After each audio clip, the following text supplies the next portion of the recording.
So recently, our local theater had a 25th anniversary of Star Wars Episode 1 on May the 4th. And, of course, we went and saw it because we're that big of nerds. I could talk about Star Wars all day, you know this. But, man, that movie is good. It just is. Just can we talk about Episode 1 today? I really want to talk about it. I think pod racing might be Wizard, guys. Oh my gosh. As time goes on, of the three movies, that's the one that I like I think it's aged the best, first of all. And I have come to like it more. And one thing... Yeah. But one thing I could never understand the hate on that movie was pod racing. I liked the pod racing, and it always got so much shit.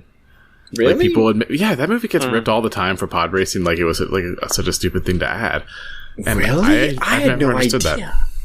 I thought it was fucking sick when I was a kid. No, it was. Well, also, if you know anything about like the lore behind it, is that like pod racing goes back to something called swoop racing in like the Old Republic, where you just had like it was like F1 racing, but it was like a time trial thing. It was just to see how fast you could go, and so they evolved it into a sci-fi chariot race. It's awesome. Yeah, it's so good. What if we added death? Yeah. Dude, I'm gonna say one thing. N64 pod racing game, if you know, you fucking know. Yes, you do. That game fucking rocks. Oh my god. It's so intense. It's so intense. That was a very difficult game. Yes, if I remember. yes. My favorite racer was like that little blue guy. I don't know any of the names or the names of the bots. They're Star Wars names, dude. Don't worry about it. It's the little blue guy, and like his like little pod like engine things were just like massive, and he was just my favorite racer. Even when I got access to Sebulta, I just like kept going back to the other guy because I'm just like, this little blue guy's where is that? Only douchebags pick Sebulba. I know, right? Just because he had the flamethrower thing on him. Yeah.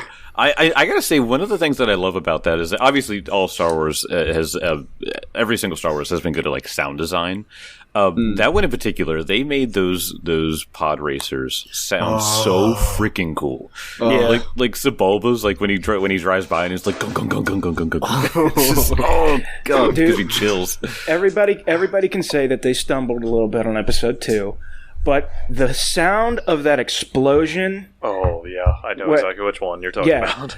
In space. Jango Fett releases that bomb to get Obi-Wan. Oh, yeah. That is the greatest sound in the history of the world. Man, yeah. When one of you had said something about adding death to that, believe it or not, only one person died in that race. Which is hilarious. I also just love those, Tusken Raiders out there just shooting at them. It's really just like did anyone clearly track in Tusken Raiders? Nah. No. Just let them have fun. The announcer's like happy. It's like, it looks like some Tusken Raiders have got them to starting. Bang, bang, bang. You're like, oh my fucking god! I liked the announcer. Is there a 10-year-old boy racing? Yeah.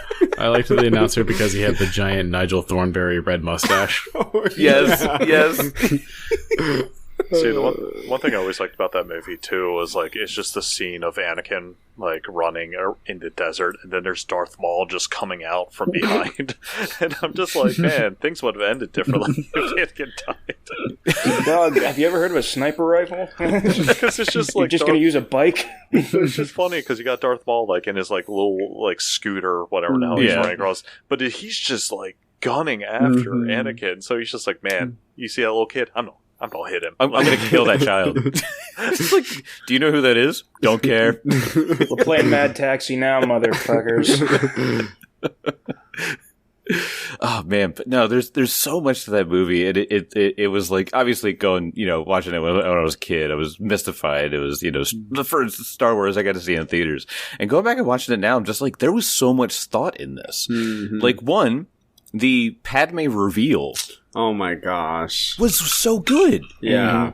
Yeah. You as the viewer did not see it happening. Mm-mm. You literally thought that this poor girl was sent out to Tatooine. Yeah. You know, at the request of the Queen. Mm-hmm. And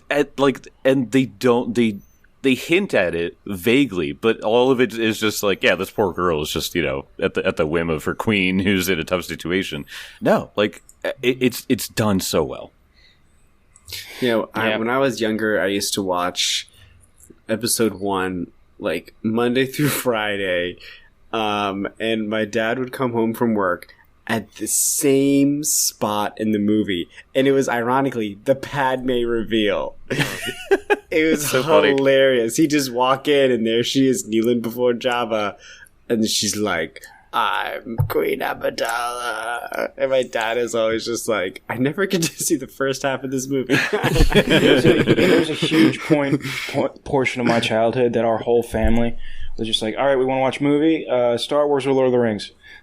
That was just it. That was what we watched. Do you want to choose between gold or gilded gold? Well, yep. Hey, twist my That's arm. twice gilded gold. It's crispier. I love that the options are like, you know, hour and a half Star Wars movie or a 3-hour Lord of the Rings because movie. there was the only version of Lord of the Rings in my home was the extended edition, which is the proper way to watch that movie. All other ways are wrong. That's true. In fact, I recently saw that The Fellowship was on Netflix. I was like, yeah, I'll watch it. I was shocked at how much less movie there was. Oh, yeah. I forgot about that they tried to release that, and everyone was just like, this movie's 2 hours long. What'd you do to it? Did you butcher this movie? They completely cut out all of them trying to find the hidden door into the mountain. They cut all of that. They just kind of walked over and they just found it. Like, oh shit, here it is. Oh my god! Oh shit, there it is. Oh, that was easy. This is a hidden entrance.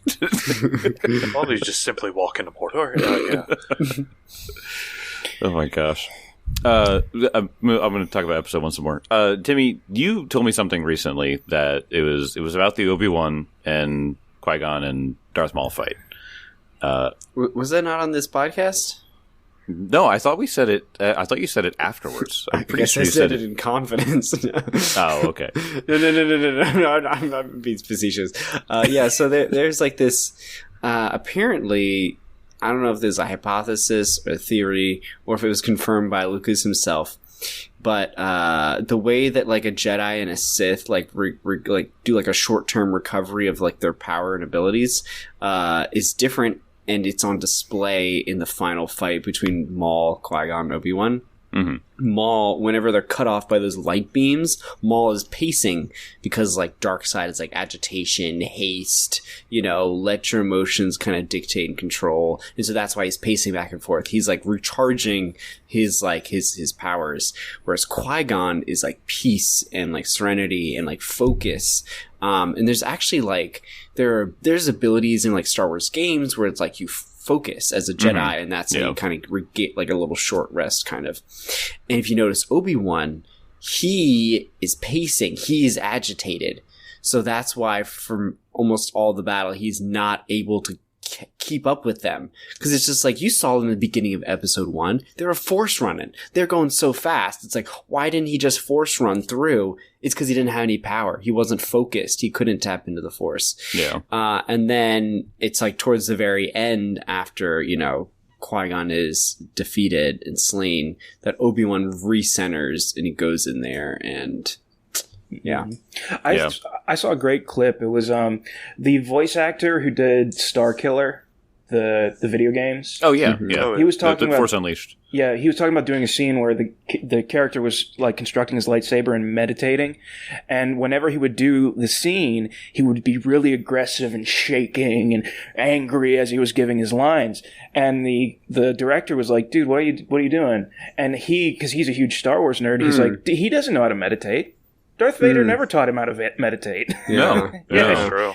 It was just really good. That guy's a huge Star Wars nerd, and I absolutely love him. I mean, that character was so powerful he got written out of canon. So yeah. Well, yeah. What are you saying, that most regular Jedi can't pull a Star Destroyer out of space into the planet? That might be the single greatest scene in a Star Wars game. Period. Yeah. Oh my gosh. I played through that game so many times because there's nothing that makes you feel better than just tearing up droids or whatever, or stormtroopers. He killed it. He was sent to kill everybody. I played through that game once. I let a friend borrow it, and I never saw it again. Oh, that's a bummer. Damn. I will not name the friend.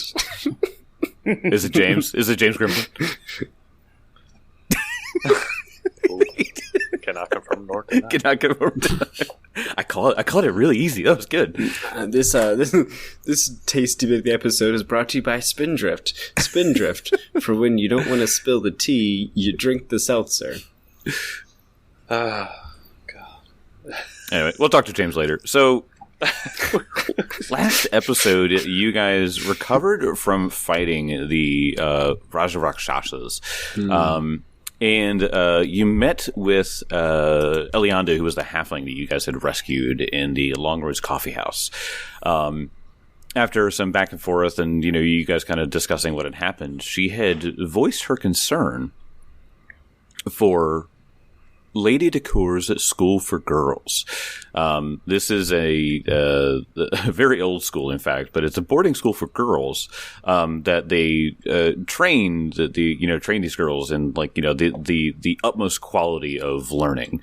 And what they do is they practice with swordsmanship and fencing, very military like and things like that.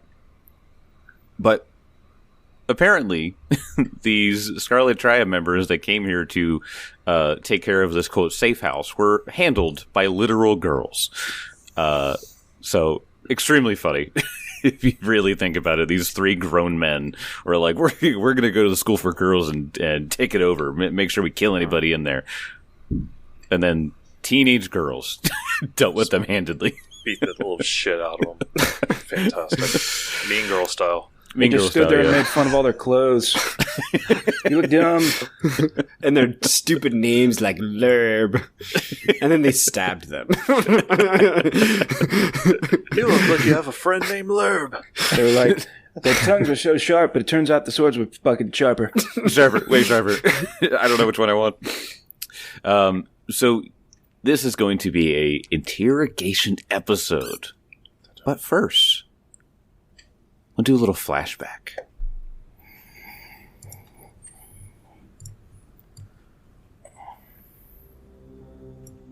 As you all are approaching this, and Elkwood, he's walking into this hall, and there's something reminiscing in his mind, and so we sort of fade out.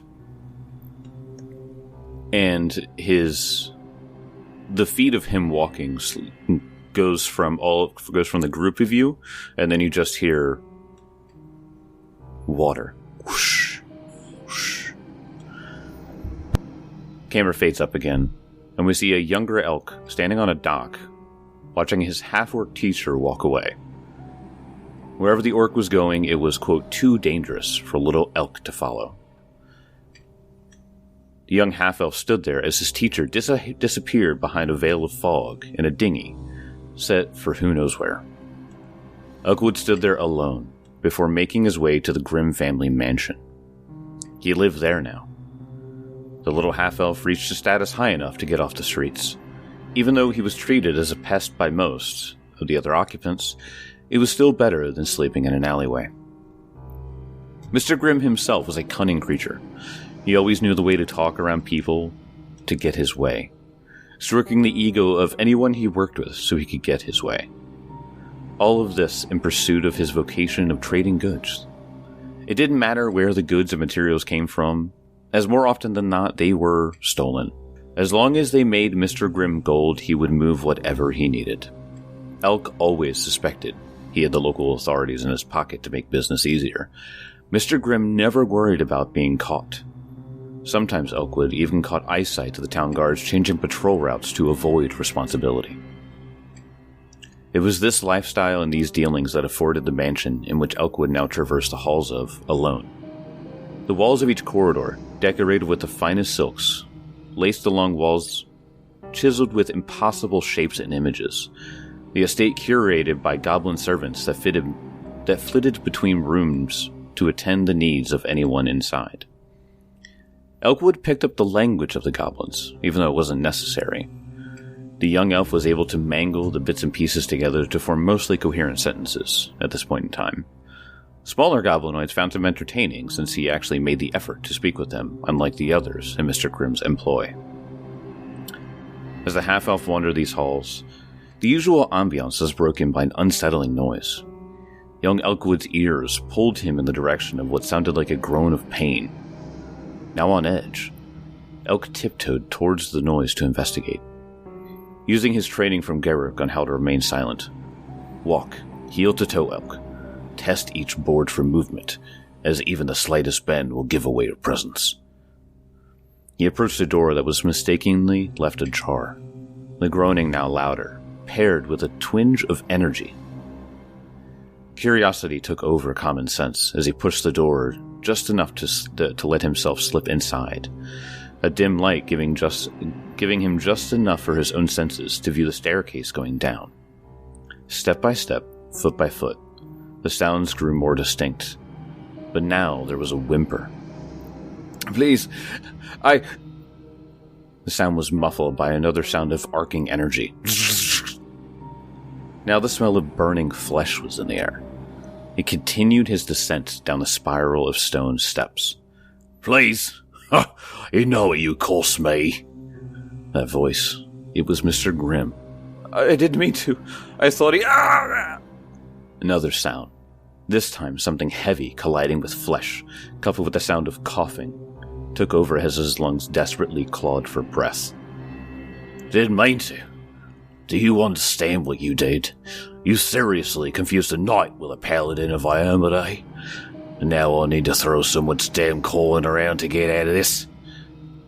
Elk kept his steps silent, his back on the wall as he followed up a hallway. Fear creeped into his mind. This was torture. What did the man do? Who was Iomade? I didn't... The man's tone had grown to pitiful and desperate. Another blow caused a coughing fit. Torchlight was now visible from an open doorway as the young elk stalked closer, his head tilting enough to see 2 torches, a chair with a bound human, and his boss, Mr. Grimm. The hobgoblin was wielding a wand in one hand and a mace in the other. In the dim light, he could see his boss seething, eyes bulging in fury, but soon his eyes spotted him. Suddenly, the seething stopped, and a smile curled upon his face. "Oh, what are you doing down here, my boy? I thought you were with Garrick." His tongue clicked for a moment before snapping his fingers, almost like he recovered a thought. Mr. Grimm stepped forward to kneel down eye level with Elkwood. "Oh, wait, it was a clean-up job. You are much too young for that." Young Elk couldn't even hear Mr. Grimm behind his curiosity. His eyes peered beyond his sponsor to look at the destitute man paying for some kind of crime against him. "Who was this?" said Elk. He was trying to act tough, and Mr. Grimm saw through it and only laughed. "Oh, this foolish man who I messed up a business I had going, so I'm paying him in kind for such idiocy." Moving both of them closer, Elk could see the man trying to look at him before a wad of blood was spat before his boss. "Idiot. What did he do?" He wanted to move closer, but was yanked back with an attempt of limited force. "He broke several rules that cost me quite a lot. A few connections and a damn process I had going in Chiliax with a prominent family there. In truth, I think he needs to leave the family." A growl betrayed his act before his features shifted again, using a mockingly sweet tone. "Oh, this is a perfect opportunity to show you why you do not burden your family with, dare I say, stupidity. Understood?" Elf cocked his head, unsure of what was to happen, but it didn't take long to reveal the coming act. The mace stayed still, but from the hand that was holding him, another wand was brought out and pointed at the human. Whatever eye could see only saw a burst of lightning roar through the small space and arc right through the man's chest. There was an attempt at screaming, but only as muscles spasmed and twitched, mouth clenched tightly as jaws tried to scream out for pain, only to be met with the smoke billowing from dead, charred lungs. Elk backed up, his own eyes wide as he tried to turn away, but Mr. Grimm had kept his meaty hand on the boy's neck to make him watch. "Listen to me, my boy. Walk with me and you will get everything. But you mess with me, and well," he said, monitoring to the deceased with an open hand. An idle spark arced along the body once more. The voice grew darker. He could hear the wicked smile in his voice before the previous cheerful tone returned. "Just don't mess up and you're fine. Now, I will say this made me peckish. Care to join me for dinner? I believe we have some steaks to arrive today." There was nothing else he wanted more than to run. But as his scared eyes looked up, the face of evil looked back. "Yes, Mr. Grimm." His gaze faltered, and the hobgoblin set his weapons down. 2 servant goblins ran in quickly to clean up. "Splendid.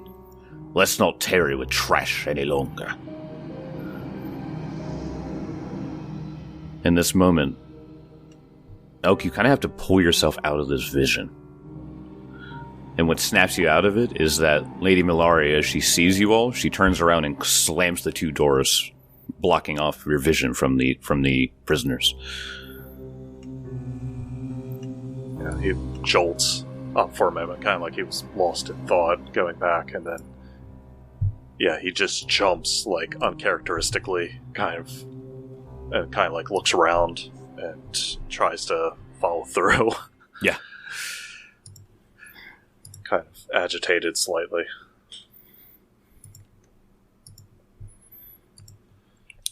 So, Lady Milari Decor, she walked through with 2 of her students, and like I said, you guys could see the 3 Scarlet Triad members behind her.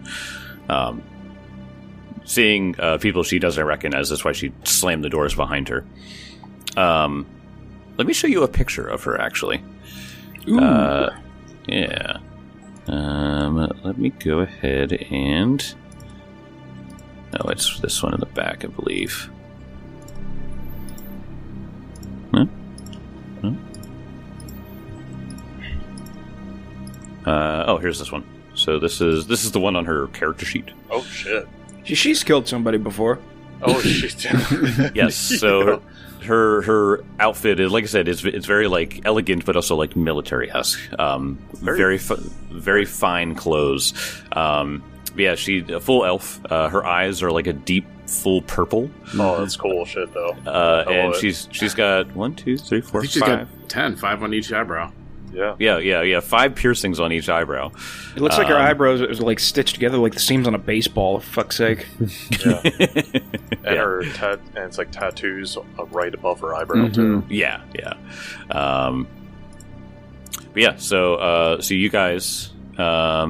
She turns around and she just sort of looks you up and down and looks towards the assistant that brought you in, and she perks up and collects herself and says, "Can I help you all with something? I assume you're not here to enroll a student."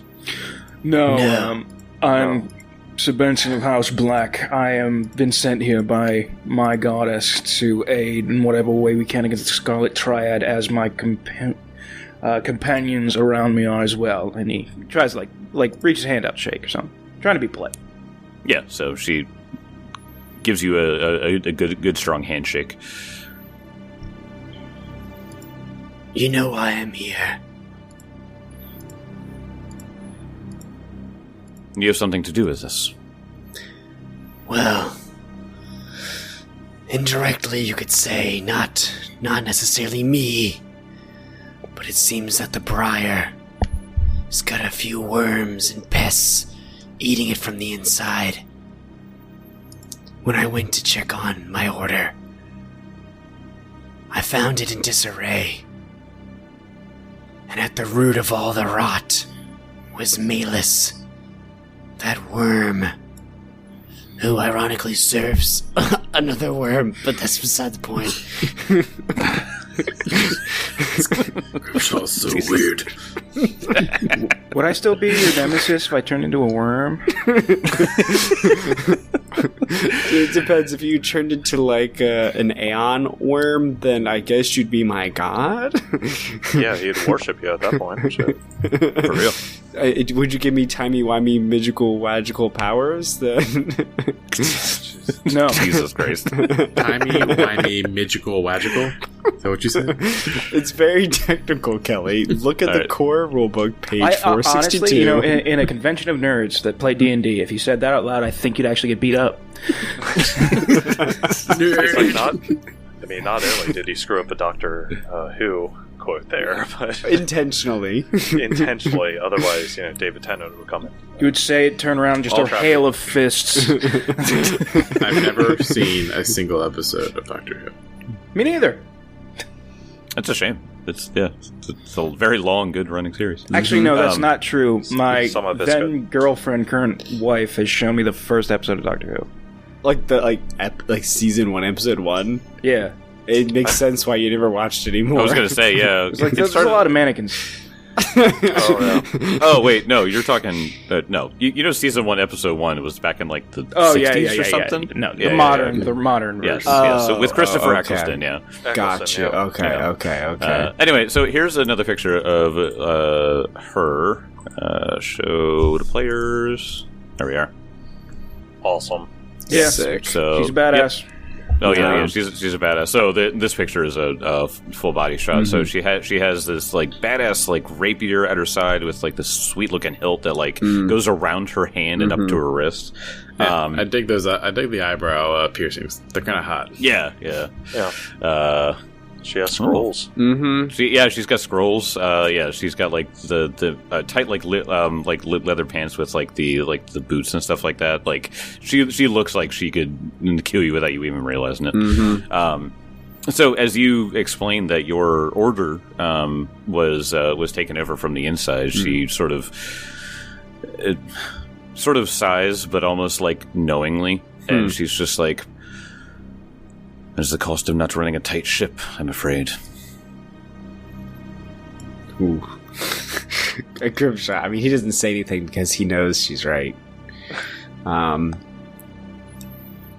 Anyways, our sources led us here, and we're just trying to close off any loose ends.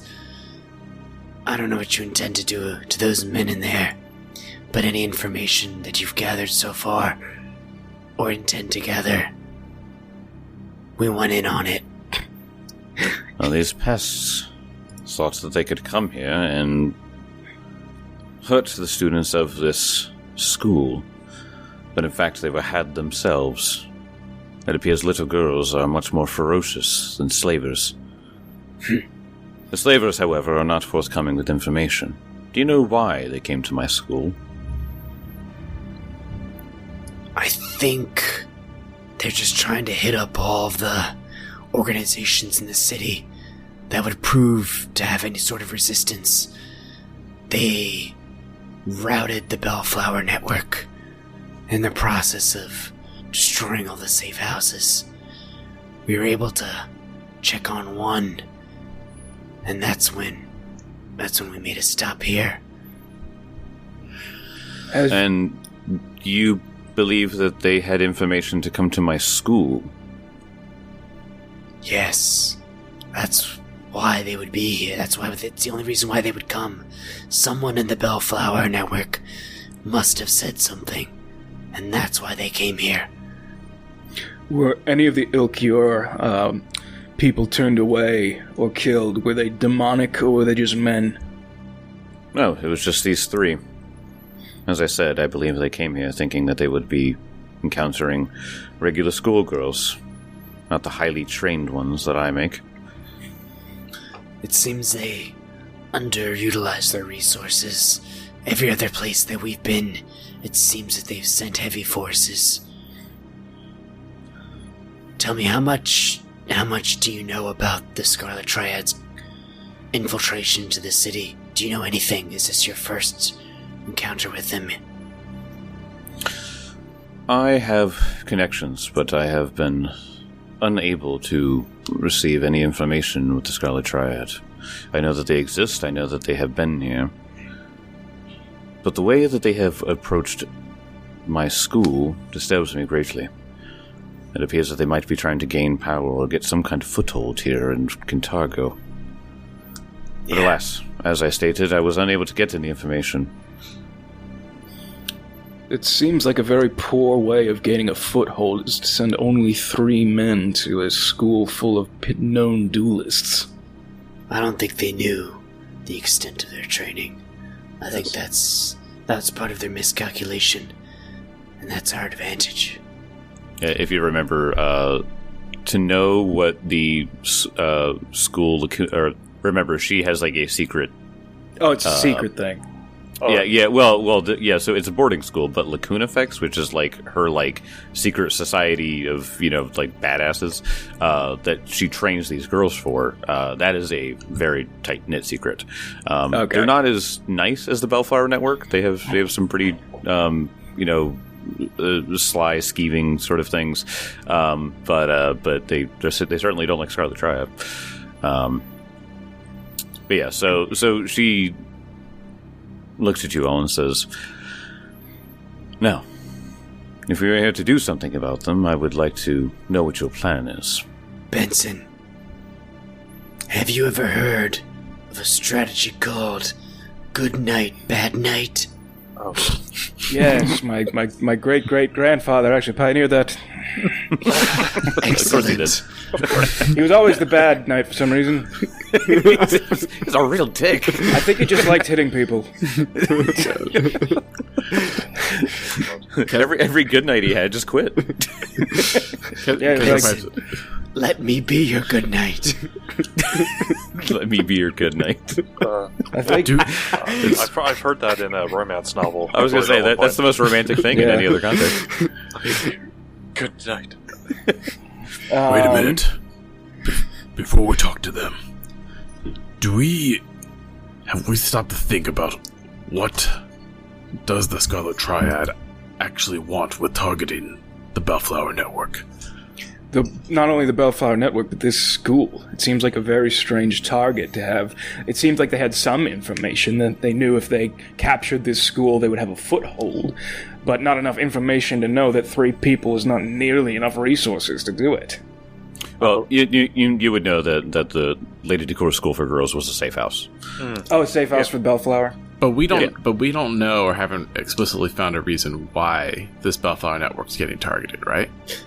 Whoa, no, we know, why they were originally captured back at the warehouse. Yeah, we don't, I won't say we don't know that exactly, but it makes sense if you're trying to get a foothold and you know of a network for organization, you'd want to disrupt it. I mean, they're trying to sow chaos throughout the entire city at this point. I mean, if you're trying to get a foothold, and then keep everyone off balance, I mean, that's what you would do. Mm-hmm. I mean, trying to disrupt the lines of communication, I guess. Yeah, I mean, especially with the Bellflower Network, I just can't remember exactly what the Bellflower Network does fully, which, I mean, it just seems like they're more on the side. It's a spy network, isn't it? Yeah, it's a spy network. Yeah, it's like the side of good. Is it like Kintargo government sanctioned? No. It's all underground. It's underground. Forces of good. Exactly. Yeah. They're pretty much like a rebel cause thing in Kintargo. They're the Bellflower Network and these groups are runoffs of the Silver Ravens. Yeah. Like they do things in the spirit of the Silver Ravens, which is the group that fought against Barzillai in the first place. Yeah. So I mean, you take that out, you got people that are not willing to fight anymore, or just get bowled over by something else. I mean, and remember, they are recovering from the fact that like what Barzillai did and like the slave trade, was like not too long ago here. Yeah. So it would make sense that they're trying to, capitalize on something that might still be in the city. Mm-hmm. Right, but of what we know about them, they know about the rings in the Citadel, right? Scarlet Triad? Yes. Do we definitively know that the Scarlet Triad? Yeah. Because that's why they went to Breach Hill. That's why that one guy went to Breach Hill, because he was trying to find them. That's why they were in the Mwangi. Yes. Or the Cinder Claws were being commanded by the Scarlet Triad. Yeah. Right? Yeah. Correct. Yeah. So they're trying to take hold of every other end of the Ayudara. So Kintargo is the other end. Essentially, yeah. Essentially. I mean, if anything, again, you disrupt that, you get Barzillai's, like, that sort of thought again back into it. Yeah, I don't know how they're not working with Barzillai. No, they're not working, but they're kind of on the same level, kind of like in that degree. If what Barzillai, because you said Barzillai, he was like for like slavery and all that stuff. Yeah, he was a tyrant. Yeah. So there you go. They're working very close to what his spirit was doing. So this is just kind of like their next target. Kintargo is just their next target. So they're just trying to find a way to kind of break up take out lines of communication. Yeah, take out lines of communication. You got people in chaos. You just can't do anything else about it, and they can run rampant. It's like how to overthrow a government 101, I suppose. Yeah, that's what this is. Just pull up Fox News. Oh my god! All Scarlet Triad members watch Fox News. You heard it here first. Yeah, what if they just like got into like some some right wing media group that just ran like a newspaper and in every Scarlet Triad member's pocket you find a cell phone, and the podcast they're listening to is Andrew Tate's. Oh, every single one. Bad about killing him anymore.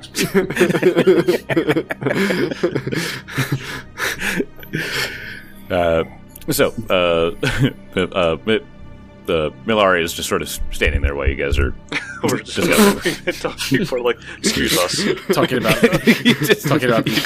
Ayudaras all over the world. Right. What's funny is she's an elf, so she might actually. Oh, maybe.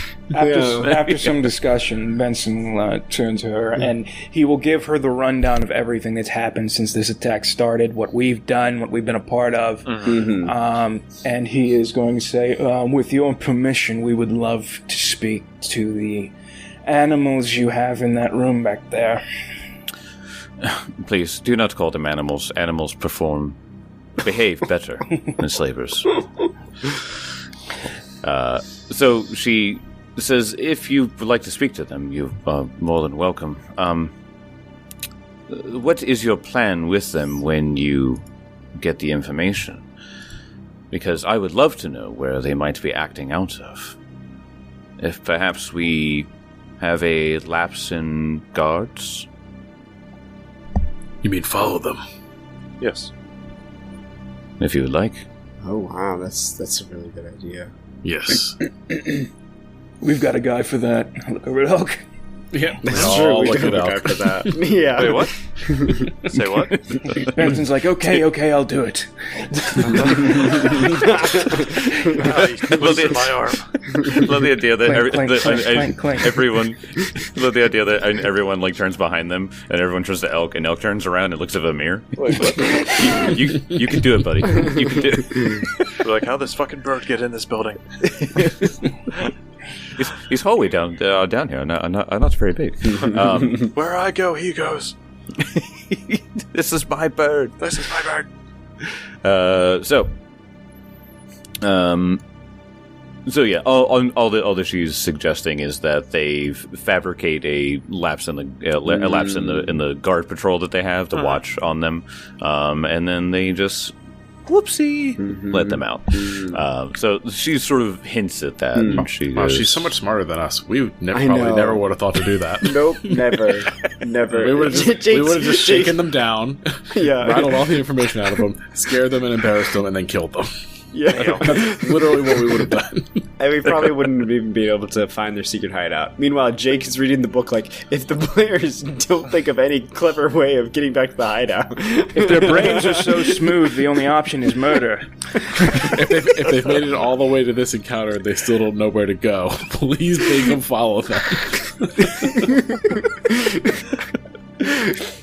She says, well, if you if you find that to be the best course of action, then you are leading this side of it. I have my school to attend to, and getting anything more involved would just draw attention to myself. It appears that you potential murder hobos are the best people for the job. Ouch. Yes. We're not the best, but we're available. We're not the best, but we're available. And there's some free schedules. That's incredible. Oh my gosh. That's a quote for a shirt if I've ever heard one. God dang. That's just a tagline for D&D adventurers. Yeah. Right, yeah. Is there anyone else we could have had? Yeah, but I just... Listen, it's really expensive to hire same-day sociopaths, and I'm just saying, we're free. Same-day sociopaths sounds like a business. It is. That's really what D&D adventures are. Like 1-800-Flowers. 1-800 Same-day sociopaths. Guys, I know how I'm going to make my million. So there's a grassroots campaign. It's fine. Oh my god. You need to scare your neighbor into moving? Call 1-800 same-day sociopaths. Maybe you want their dog to not bark so loud for eternity? Yes, that's what I was going to say. Yeah, exactly. Guess what? These people don't have any conscience. Maybe that baby upstairs will finally sleep all night. Jesus Christ. This is like a groundbreaking business idea. If you think we have already made we've already made so many fake businesses for t-shirts. You gotta keep making them. I'm gonna trademark same-day sociopaths tonight. And it's trademarked and copyrighted. And It's just on Craigslist. Nobody does anything about it, but I'm still making money. This is clearly illegal. People just love the service so much. It's like, if you think Blackwater has too much of a conscience. Anyway, Lady Decor, she asks you all, if you feel as though the solution might not work out in whatever event, I have no problem handing them over to authorities. They are, in fact, the worst kind of people and deserve justice. Or they could simply disappear. No, I don't think the authorities are... I don't think that's a good place to hand him over to. We don't know how deep the Scarlet Triad has infiltrated that section of their criminal justice system. But, I say we have a chat with them, and then we let them loose. Well, if you let's have a chat with them, depending on how forthcoming that is. My concern is that if they are willing to give you information, they might not head back to wherever they're working out of. I see. Compromising their group's security and information and secrecy would be a bad idea. You're right, and if I broke their ankles and kneecaps, they couldn't walk to where they were stationed either. That's exactly correct. Wow. Like I said, we're not the best. It's like kills on me. He's like, all right, now we ask him questions. Oh shit, we got the order wrong. I always do. The first thing I did was cut his tongue out. Oh crap. We'll see you talk now. Damn it. Well, he can write the answers. I broke his... You look over, Elk's breaking his fingers off. Like, oh, shit, wait.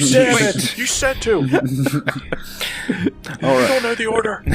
So do you want to go with the interrogation and risk them not leading you back because they'll clearly just run, or that's what Lady Decor is saying, or she did sort of hint at the whole staged escape thing. I kind of like that. I like the staged escape because Elk can for sure tail them. Yeah, we can cast the Long Strider Strider wand on you, give you an extra 10 feet of movement. So really, good old invisibility. Buff on all sides. Yep, invisibility. And I got the bangles, the bracers of dashing too. Oh well, yeah, you got the bracer dash, and I'll just let you keep those for when you need to catch up in a pinch or something. So, yeah. Yeah, no, we can work with that. Mm-hmm. Yeah, I think again we should just go with the smart lady. Yeah. Yes. Oh, you talk smart. We follow you. You're our leader. If you would like to be in my employ, snap. I could use someone with skills like you. Looking at Elkwood. Oh. Looking left, looking right. Oh, me. Yes. Real recognize real. Ooh. Yeah. You're a bit rough for my taste, but perhaps. Damn! Yeah, seriously. God, he kind of flushes slightly. He's like, because now he's centers of attention again. He hates it. He does hate that. Let's get Elk and the Elven headmistress going. Hey. Oh boy. But Mark, you want to roleplay that? I'll do that. Sure. Graphic detail. Shot fun. Elkwood, before you speak, let me speak as your representative. Will there be steak dinners? Scrimshaw always asking the important questions. He actually flinches at that too for a moment. He just immediately. That was meta Grimshaw. That wasn't meta real. Grimshaw. That wasn't real Grimshaw. Just cuts Grimshaw a look like, what the fuck are you on? How do you know? How do you know? It's Grimshaw right in the kidneys as hard as he can. Kicks him. All right. So what do you guys are doing the stage escape option? Okay. Yep, with Elkwood tailing them. Of course. Yes. Are we gonna wait till night? Well, that's when the escape probably would happen anyway. Because I can see dim light, and if they're human, right? So they're yes. So well, you got a quick glimpse of them, but I would assume human. So that means that they would be having to go by street lights at least a little bit. They're not going to wander in the complete darkness. That's stupid. Yeah, the ambient lighting of Cantargo, there might be enough that dim light is sufficient for you. Yeah, no, that's fine. Let's just get Long Strider on, all that fun stuff, and he will tail them.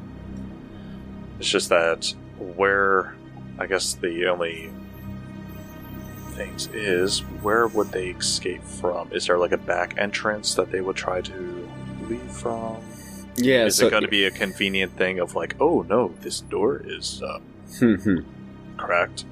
Weird. Yeah. She points out that the if you make from the classroom that they're being held in, you make one right, and then there's a basement door that goes up, and that will be unfortunately left open. Okay. Yes, it's kind of like how he's thinking right now. That works. Just trying to make sure that they establish a connected route and go in the route we want them to. Let's see. Okay. What other ideas do we have? Because I just prefer not to be ambushed while heading over there as well.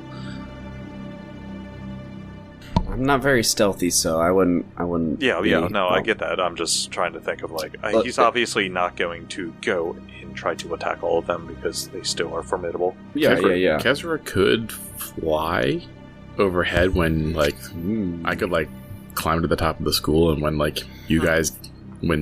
escape and you follow him, I could just fly and tail you guys from the sky, at least for 10 minutes. Yeah, that works. And, I mean, honestly... Actually, I could do it for 30 minutes, because I could use all my focus spells. Ooh. Yeah, Vamir could actually... He can follow with you as well, just in case. Because, I mean, his fly speed is freaking stupid, so... But at that point, like, yeah, no, I think that works.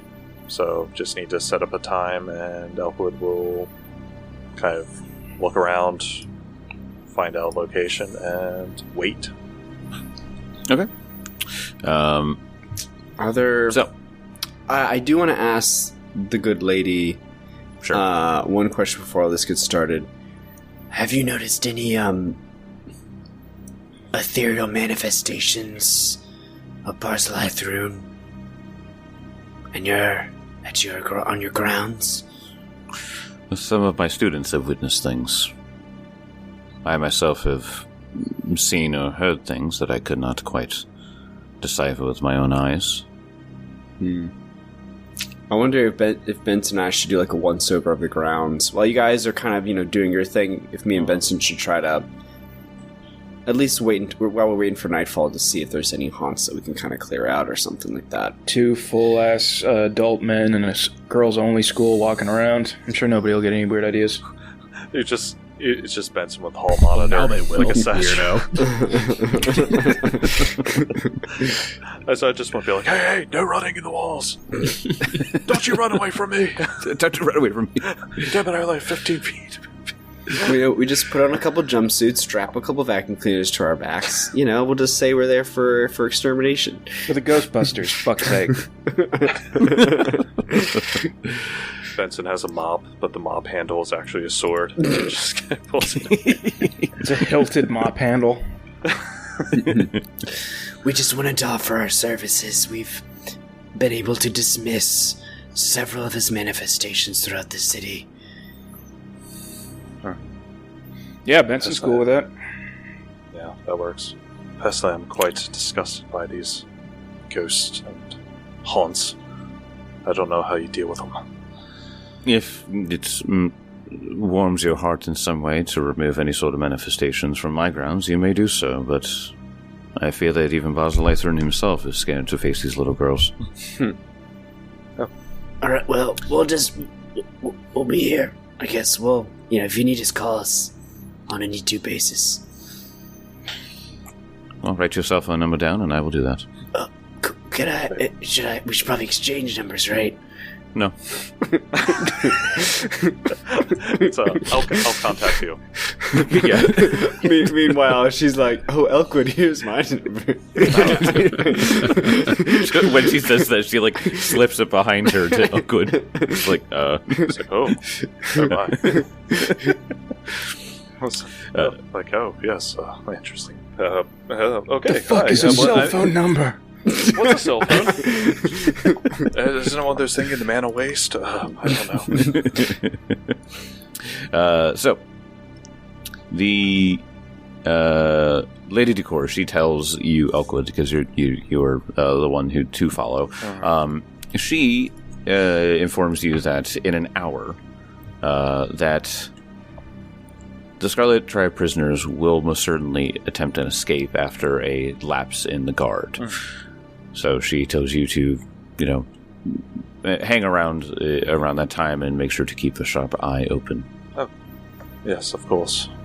It's not my first rodeo on this sort of thing.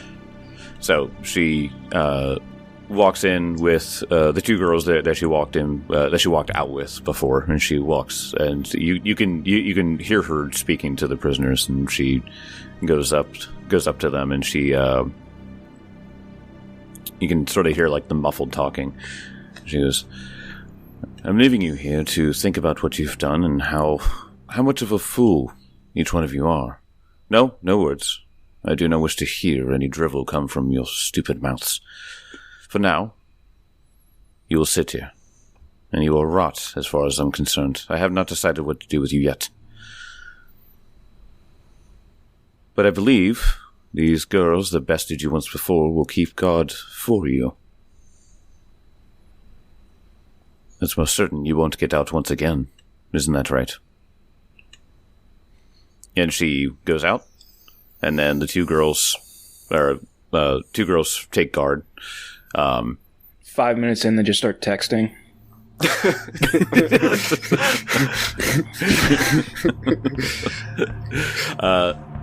So the time passes. Do you guys want to do anything within the hour? Because she did give you a time frame. So I think I'm just refocusing. Same. Okay.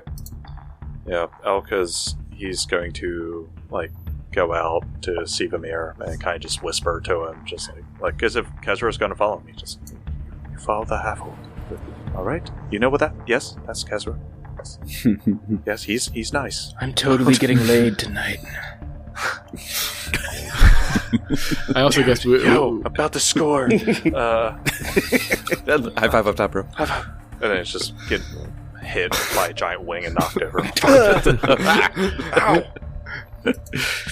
Yeah, but he's just doing that, communing with him for a moment, and going to find the perfect spot, right outside there, to wait. And he is meditating right now.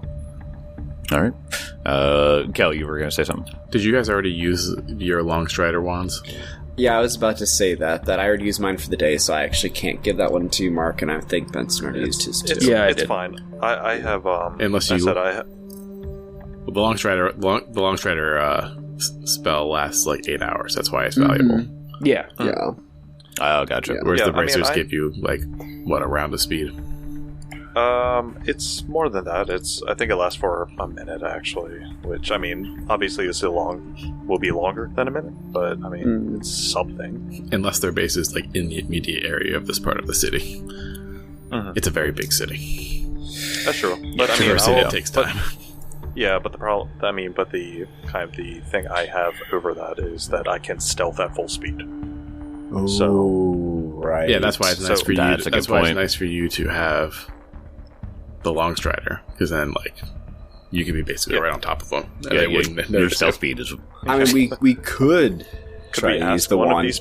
We could try to use the wand. Wait a minute. Again. We had a long rest before we got to the school, right? No, because we came from the Rakshasa fight. Fair enough. Yeah, at the coffee house. We healed up. And that's it. Yeah, so you used the long strider. Okay, I definitely was using my wand for that day, the coffee house day, because I was definitely using, moving 30 feet around. Yeah. I don't know if you were moving 25 feet around there, Benson, but if you were, then that's... Yeah, I think I was. Yeah, okay. Yeah, okay. It's Grimshaw, give me your cape. We could also wait till tomorrow if we wanted to do it. I don't know if it might be too weird. What time is it now? Because we went to that coffee shop in the morning, right? Yeah, that was in the morning, so it's about... Yeah, it took time to walk there. We could probably It's probably about noon. We could probably get an 8-hour rest in before we spring the trap. We could probably just sleep, right?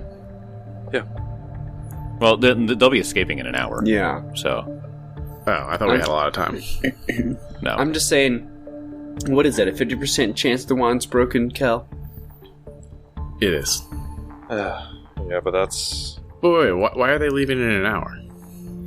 Because that's when the lapse of the guard will happen. Right, but we got to the house we got to this place in the morning. We went to the coffee shop in the morning, right? Yeah. Yeah. And then we went right from there to here. Yeah, we had some cups. We killed some people. We got a couple cups of coffee, and we came here. It's morning. Yeah. It's still morning. So you're saying we sleep the rest of the morning into the afternoon into the night? Yeah, and then we let them go in the middle of the morning, 2 a.m., and we'll all be woken up, refreshed, everything ready to go. I'm just saying. That's what you're saying. We have plenty of time. Yeah, because I guess it would make more sense if they try to break out. It would be nearing evening night. Yeah, and not in the middle of the day. Remember, we're supposedly going to this headquarters, so it might be best to be at absolute full power. And it seems like we have the time. We just look through the day. Okay, so you want to retcon when you come here that you get a full rest and stuff beforehand, or could we just buy another? I am advocating for the full rest. No, but do we have enough money? Yeah, we rest after we know that we've concocted this plan, and we're all right, let's go fully recharged. That's what I'm saying. Yeah. Because we have the time to do it. Yeah. Do we have enough money to buy one of these wands? Like another one? So that, because, I mean, it'd be nice to have it for the compound. Expensive. They were. Yeah, they're hefty price. Because you needed a heightened one. So it was like... Oh, yeah.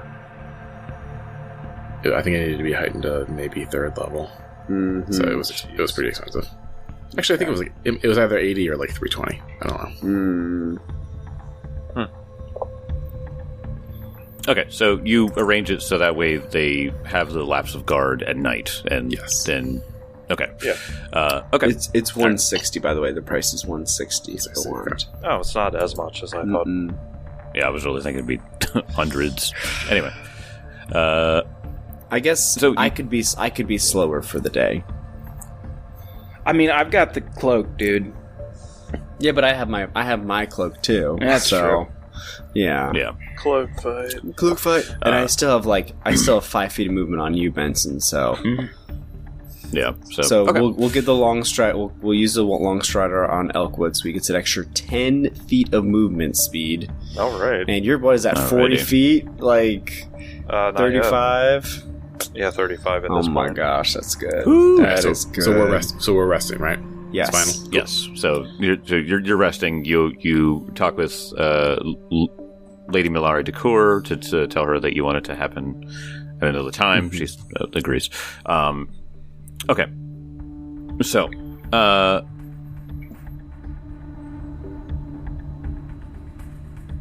as it comes to this time that you were told there would be a lapse in the guard, you get there and you see the 2 girls who were there left to guard these guys, and they sort of see you and they sort of nod to you, Elkwood.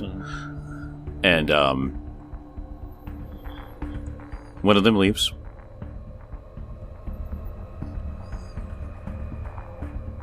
And then they come back, but they're like in tears. Fake tears. Pretty convincing tears, though. They're like, I just She's definitely in the crying, drama club. Sobbing. Yes. Crying, disgusting cry of a teenager. And she comes up and she is clearly looking for like support from her friend that was standing guard. And she's like, "No, I can't. Well, no, okay. Well, all right, just one moment, okay? Shh." And she walks away. And then about 60 seconds later, you see the door open slightly. Okay. And you see one head poke out. You see another head poke out. And you see a third head poke out. Like at a Scooby-Doo. I know, their heads are like fucking Three Stooges. Yeah, Scooby-Doo style. Their heads are on top of each other. And they look down the hallway one way, down the hallway the other. And they're like, "We got it. We're out of here. Let's go now. I gave these guys names and everything, but I will describe to you what they look like at least. One guy is bald and he's got a blonde soul patch. He's played by Fred Durst. Of course. Another guy is short blonde hair. He's played by Andy Dick. And another guy is short curly hair with a thin mustache, played by Rob Schneider. Oh my god! Yeah, so all the people. Yeah. They're all scumbags. Man, I can't believe Rob Schneider's still getting work. I thought he got canceled. He got picked up by the right. So. It's a special acting agency. They only do slavers. Oh my god. Jeez. That's all I could get. So, as they go out, you follow them. And you see that when they leave, all 3 of them split up and go different directions. Ooh, fantastic. Which one do you want to follow? I mean, it's got to be Andy Dick, right? Thinking. Oh my gosh. What we should have done is we should have killed 2 of them. Yeah. I was also thinking about like breaking, like them going, "Go." Shit, Kez returns to Elk. because I imagine we're like close to each other because we're both watching. Should we follow different ones, or should I stay on, or should we just pick one and I stay on you? I would say let's pick two. Let's pick two different ones at least. Cannot allow this. They're just splitting up, but one of them will eventually lead us to a quarry. I'll take the Andy Dick one. I'll take Rob Schneider. Be careful. I heard he's an animal. And to this date, still nobody picked Fred Durst. Classic, historically tragic. He doesn't nearly annoy me as much as the other two. He looks like modern day. He's not dressed in medieval clothes. He's modern day Fred Durst. What strange garb! It's all about the he said, she said. Give me your fucking new metal. Alright, so as soon as he goes, I'm taking Rob Schneider, he casts invisibility, and then you just hear the sound of two enormous dragon wings taking off. Oh, fuck, a dragon! It's invisible. Alright. So you guys, the two that are not involved. What are you doing? I was actually about to ask. I kind of want to try something. If Benson can see them split up and he can see the two that they're going after, can Benson try something? If you would like. What are you thinking? So these guys are obviously running in 3 different directions. Yes. Okay. Benson would like. God. You gonna murk the third guy? No, what I'm thinking is I'm going to dimension door to the outside of a corner he's running into, let him run into me and play good cop and be like, "Yo, you clearly are afraid. Can I walk you back to your home?" That's what I'm thinking. Do it. I like where your head is, Benson, but historically, you're the bad cop, bad knight, I'm the good knight. But I like where your head's at. It's okay, these people didn't see our act before. Are you suggesting that one can change whether they're good knight or bad knight? You can't change the role. Yeah, Jake, if I can pull that... That's awesome. If I can pull that off, I'm going to try it. Sure. Yeah, absolutely. You can travel pretty darn far with that. Yeah. So exactly. Yeah. So, you sort of you'd have to tail it for a bit because they are making some pace to separate. Mm-hmm. So here is where I will need.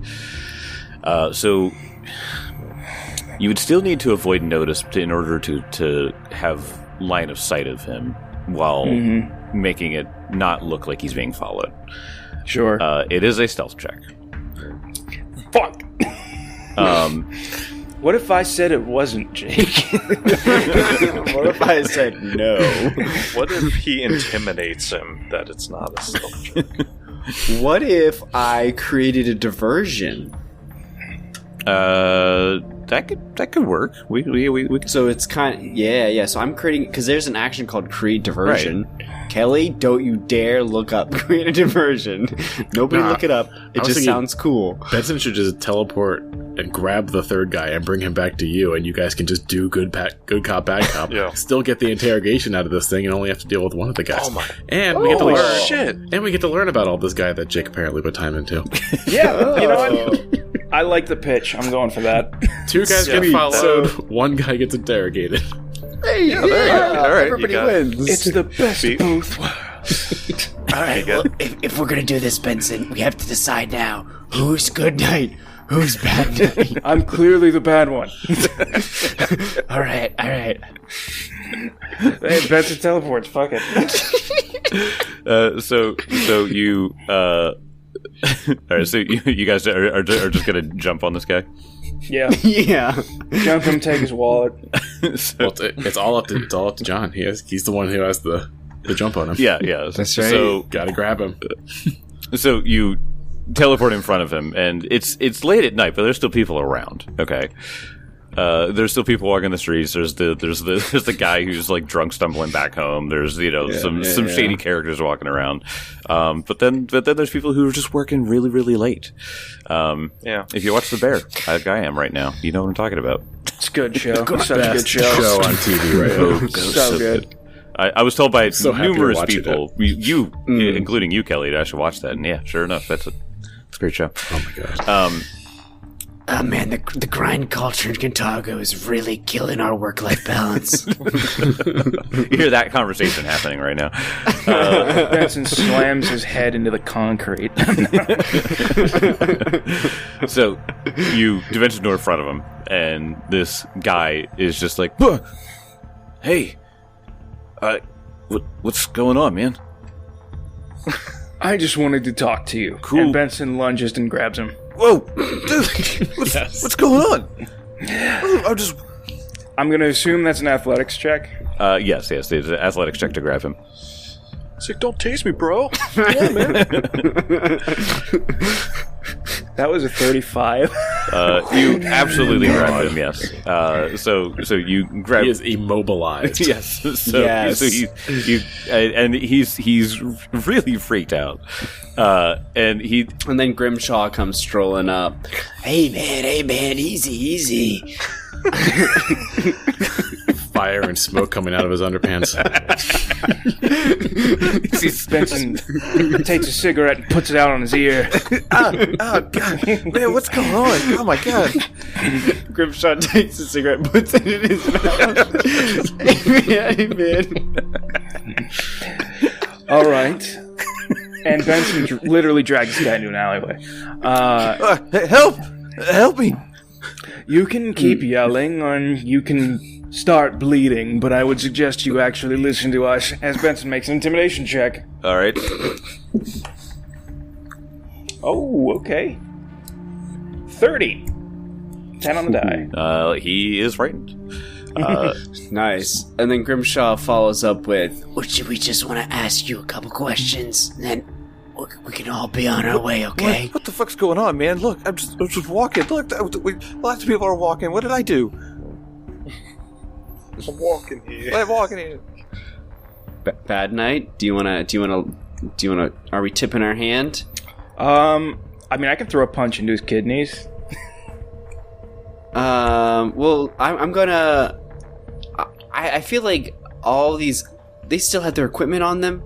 No way they were armed. No, they're all stripped. Yeah. Okay. I mean, do these Scarlet Triad members have like a I don't know, some sort of like armband or something with the Scarlet Triad symbol on it? Have pauldrons on. Yes, they have the Scarlet Triad. Yeah. Which is a really dumb thing to do.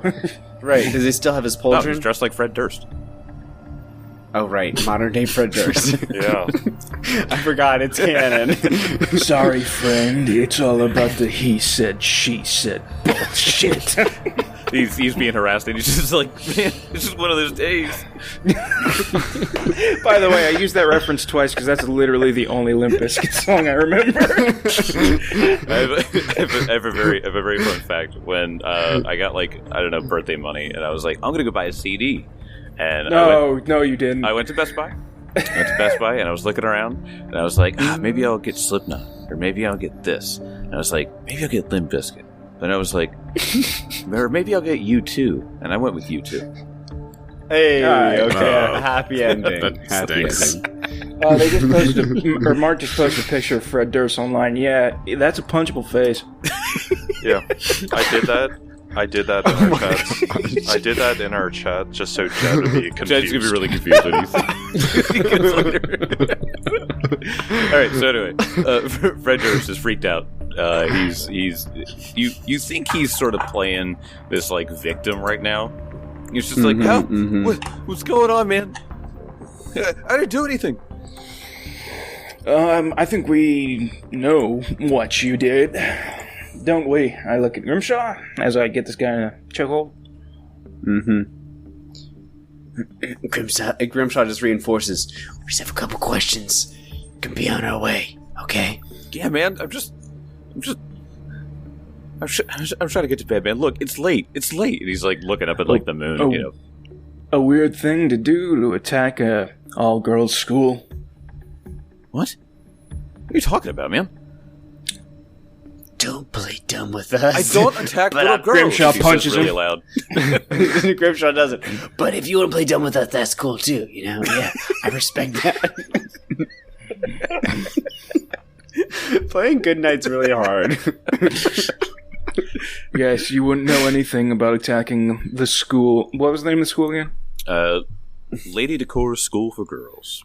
You wouldn't know anything about Lady Decor's school. You wouldn't know anything about 3 of you attacking it, 3 of you getting detained, and 3 of you escaping fortuitously, only to fall into me and my friend's hands. So, make me another intimidate check. With joy. As you're using very specific things now against him. 39. Oh, that is critical success as he sort of looks very gosh. shifty as he's like, maybe I can't lie my way out of this. And he's just like, listen, man. Listen, I don't know much about it, all right? You know, I'll leave. I'll just go, you know? If you want to go, then we're going to need some information. You got to help us. Help us, and we help you. I don't know if letting him go is an option anymore, Grimshaw. No. Listen. He turns aside, but like obviously still facing that he can hear. We talked about this man. We don't want anyone to get hurt. And he gives like a wink to the detained. I just love police brutality.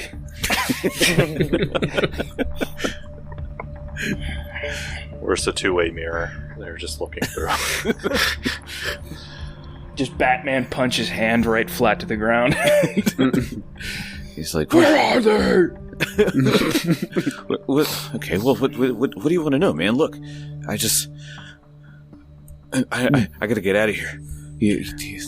Well, first off, where are all the rest of the slavers? Look, man, they're everywhere. They're everywhere. If you think you can fight him, you have no idea. You have no idea the ties they have, man. I'm well aware. Next question. Where's your base of operations? We work all over the place. I was just in that warehouse. Where were you before the warehouse? He's like not sure. He's like not sure. Well, not sure if he wants to say anything at this point. Oh, okay. I thought he was like literally. It's like, fuck, I don't know, man. I don't know anything. I'm telling you. Let me tell you something, friend. There are, if you count it on fingers and if you count on your hands, and if both those hands were missing about 3 or 4 fingers, there is that many people in this city that have killed more of your kind than me. So, you can either tell me what I want to know, or you can die in this alley. And the gods will thank me for it. He looks at you dead in your eye and he's just like, I'll fucking see you in hell. No, you won't. Wait. Okay. Hey. We just want to know what we want to know. And you can just disappear, okay? Because yeah, I'm sure you'd like that. I'm sure you'd like if I disappeared. You and I both know that this meeting right here, if you go back to the Triad, you're a dead man. You and I both know that. Just the mere fact that we know what you did compromises your position. So you can tell us what we want to know. We will turn around, and you can get out of town and start a new life. Maybe be like a turnip farmer or something, okay? We know that there is a certain Knoll leader in your organization. Tell us about him. Those Knolls all over Galarian. You know what I'm talking about. I have it in my notes, I just can't find the name. Benson spits the side. Laslin. Yes, Laslin. Laslin. Yes. Tell me about Laslin. Never heard of her. You do realize that, once again, we either kill you now, or you tell us what we want to know, and you start a new life.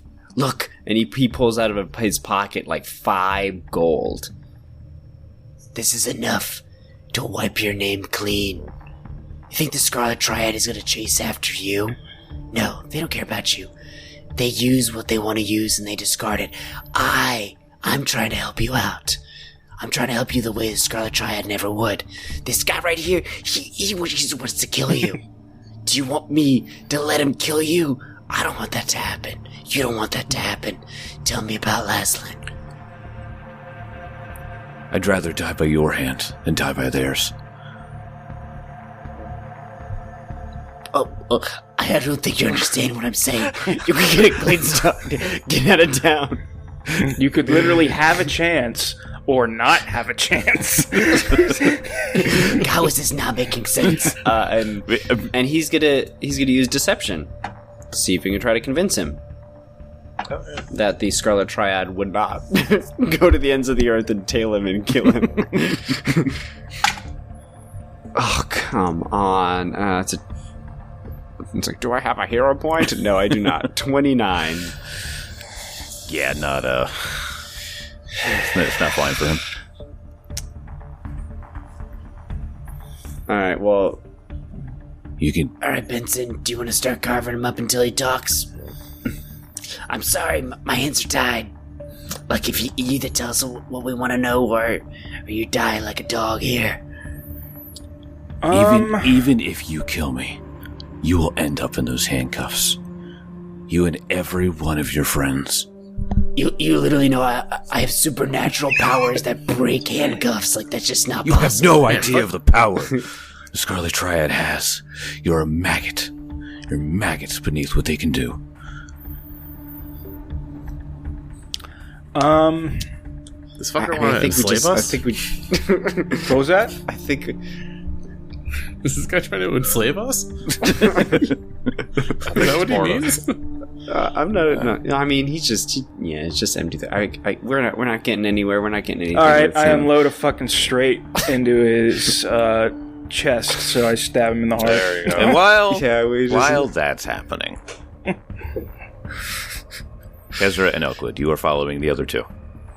I'm glad we didn't try to interrogate all of them because we wouldn't have gotten anywhere. Yeah.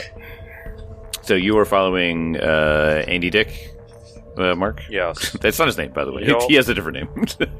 I don't give a shit. He's a slaver. Shit, he's a slaver. I don't care. All right. Please make me a stealth check.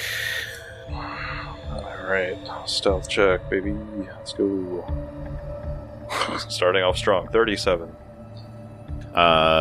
Yes, that is... let me check the number here. 16 on die. That is a critical success. So they continue on their way. Kezra, I would like you to make a stealth check to follow. Okay. I am 1 invisible and 2 flying. Like, yes. Out of earshot. I know, yeah. Because my stealth is +3.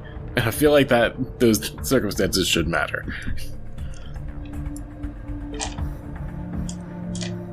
Like a nice, courteous +17 to my roll. There you go. So, A 9. so what was the total?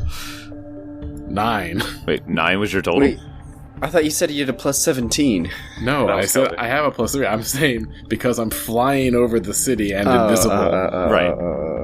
I'm like, oh, yeah, like, how could they possibly fucking see me? Yeah. Notice me. No, they just hear Kezra, like, curse because, like, a bug flew in his mouth. Because I'm automatically undetected. Yeah. But Yeah. they would have to hear me or smell me in order to notice me. I smell alcohol. That makes sense. Yeah. I mean... Or taste me. If you can think they can taste me, is more plausible. Do you pee when you fly over them? Oh, fuck. I need to get that looked at. When you gotta go, you know? So here's what happens.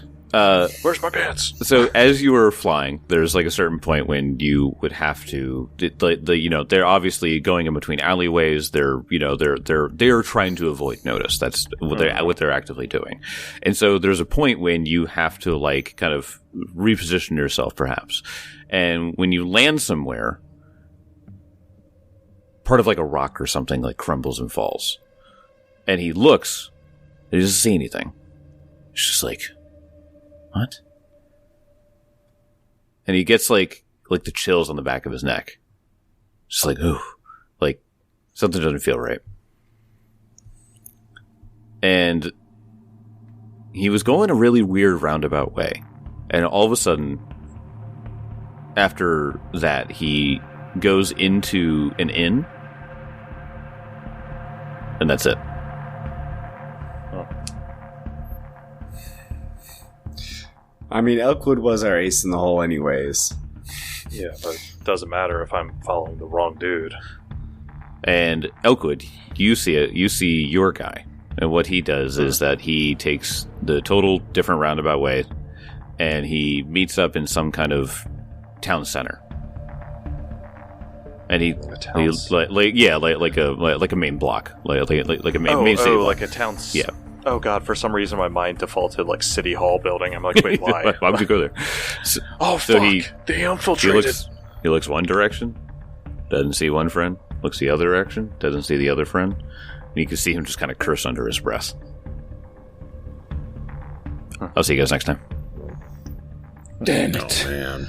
It's just him watching from the alleyway, just staring at this man. Well, the one thing we accomplished with this game is we killed Fred Durst.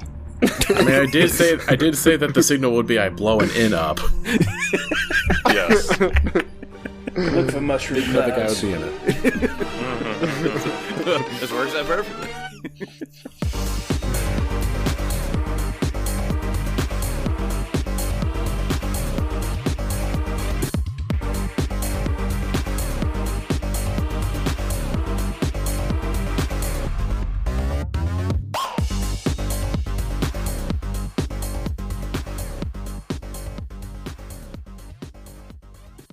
Hey, it's Timmy from the DPS. Are you a dice-obsessed goblin who also loves small biz?